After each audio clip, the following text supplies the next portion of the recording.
KKR টিমের তরফ থেকে একটি অত্যন্ত গুরুত্বপূর্ণ নিউজ।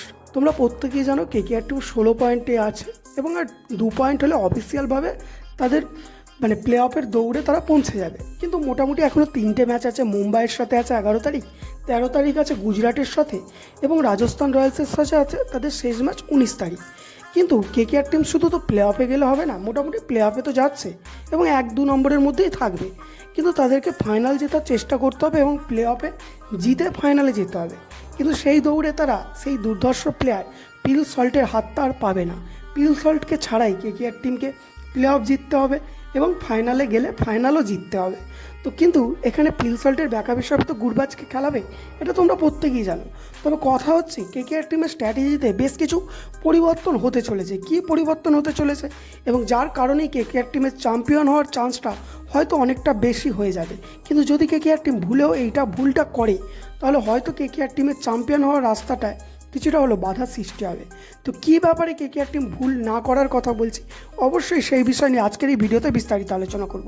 কিন্তু তার আগে তোমাদের কাছে একটাই রিকোয়েস্ট, তোমরা চ্যানেলে প্রথমবার হলে অবশ্যই চ্যানেলটিকে সাবস্ক্রাইব করে দিও, কারণ কেকেআর আইপিএল টিম ইন্ডিয়ার ক্রিকেট রিলেটেড সমস্ত কিছু লেটেস্ট ভিডিও তোমরা একটি চ্যানেলের মাধ্যমে সবার প্রথম পেয়ে যাবে।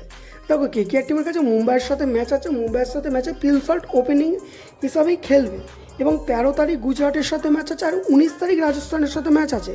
অপরদিকে 15 তারিখ পিল সল্ট নিজের দেশে যাওয়ার জন্য ফ্লাইট ধরবে।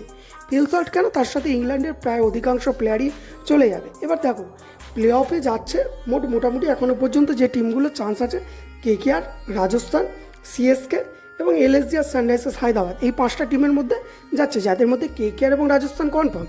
রাজস্থানের বাটলার চলে যাচ্ছে, কেকেআরের পিল সল্ট চলে যাচ্ছে। সিএসকের যাবে হচ্ছে মঈন আলী, আর মঈন আলী গেলেও সিএসকের কোনো ব্যাপার নয়, স্যান্টেনারকে দিয়ে তারা কাজ চালিয়ে নেবে। আর এসআরএইচের কাছেও কোনো ভালো ইংল্যান্ডের প্লেয়ার নেই, তাদের কোনো দরকারও নেই। আর তার সাথে এলএসজিরও কোনো ইংল্যান্ডের প্লেয়ার নেই, তো তাদেরকেও খুব একটা চাপে পড়ছে না। কিন্তু চাপে পড়ছে হচ্ছে কেকেআর এবং রাজস্থান, যেখানে মূলত কেকেআরের পিল সল্ট চলে যাচ্ছে, সেক্ষেত্রে গুরবাজকে দিয়ে তারা ব্যাকআপ খেলাবে, এটা একদম কনফার্ম।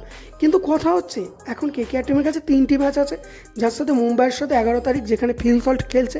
কিন্তু জিটি এবং রাজস্থান অর্থাৎ 13 তারিখ এবং 11 তারিখের ম্যাচটায় কেকেআর টিমের অবশ্যই পিল সল্টকে না খেলিয়ে, কারণ কেকেআর টিম মুম্বাইয়ের সাথে যদি জিতে যায় 18 পয়েন্ট হয়ে গেলে অফিসিয়ালভাবে প্লে অফে চলে যাচ্ছে। সেক্ষেত্রে গুজরাটের সাথে যে 13 তারিখ ম্যাচটা হবে, সেখানে ইমিডিয়েট গুরবাজকে খেলানো দরকার। কারণ গুজরাটের সাথে ম্যাচটাই যদি গুরবাজকে না খেলায়, সেক্ষেত্রে গুজরাটকে যদি ডাইরেক্ট প্লে অফে খেলানো হয়, অনেকটা স্ট্রাগল করবে গুরবাজ, কারণ এবারে আইপিএলে সে একটাও ম্যাচ খেলে। এটাই হচ্ছে বলার কথা যে গুজরাট এবং রাজস্থানের সাথে ম্যাচ রহমানুল্লাহ গুরবাজকে কেকেআর টিমের অবশ্যই সুযোগ দেওয়া দরকার, কারণ তার আইপিএলের ফরম্যাটে সেট হওয়ার জন্য 2টো ম্যাচ তাকে দিতেই হবে, তবেই তো সে প্লে অফে গিয়ে ভালো পারফরমেন্স করবে। আর যদি কেকেআর টিমের কাছে কোনো ভালো কনফার্ম নিউজ থাকে, যদিও বিসিসিআই ব্যাপারটা নিয়ে কথা বলছে, হয়তো পিল সল্ট বা জস বাটলার থাকতে পারে, সেটা অন্য ব্যাপার।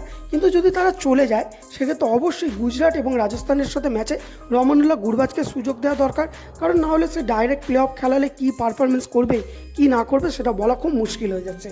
তো অবশ্যই কেকেআর টিমকে ফাইনালে যেতে হলে এই স্ট্র্যাটেজিটা অবশ্যই নিজেদের মধ্যে আনা দরকার। তোমাদের কি মনে হয়, গুরবাজকে খেলানো দরকার কি দরকার নয়, নাকি ডাইরেক্ট প্লে অফে তাকে খেলানো উচিত, কি মনে হচ্ছে তোমরা অবশ্যই কমেন্টে জানাতে ভুলো না। আচ্ছা, এবার যদি মুম্বাইয়ের সাথে ম্যাচে কেকেআর টিমের নীতিশ রানার কামব্যাকের কথা বলা যায়, সেক্ষেত্রে দেখো সেই ইনজুরি এখন সম্পূর্ণ সুস্থ হয়ে গেছে, হয়তো নীতিশ রানা কামব্যাক করতে পারে মুম্বাইয়ের সাথে ম্যাচে। কিন্তু এখানে আর একটা বড় কথা, পিল সল্ট চলে গেলে কি রমনদীপ সিংকে সুনীল নারিনের সাথে ওপেনিং করানো যেতে পারে? দেখো হতেই পারে, গৌতম গম্ভীর অবশ্যই আউট অফ দ্য ট্র্যাক কিছু ভাবে, সেক্ষেত্রে রমনদীপ সিংও বিস্ফোরক খেলছে, পিল সল্টের জায়গাটা সে কিন্তু নিতে পারে। তবে দেখার বিষয়, গুরবাজকে হয়তো একটু পরে নামিয়ে রমনদীপ সিং এবং সুনীল নারিনকে দিয়ে হয়তো ওপেনিংয়ের কথা ভাবতে পারে, গৌতম গম্ভীর সব কিছুই ভাবতে পারে। তো সেক্ষেত্রে কেমন হবে রমনদীপ সিং এবং সুনীল নারিনের ওপেনিং জুটি, এই জুটিটা করা উচিত কি অবশ্যই তোমরা কমেন্টে জানাতে ভুলো না। তো এই ছিল আজকে সম্পূর্ণ নিউজ, তোমাদের কেমন লাগলো কমেন্টে জানাবে। আর আশা করি ভালো আছে, ভালো থাকবে, দেখা হচ্ছে পরের ভিডিওতে।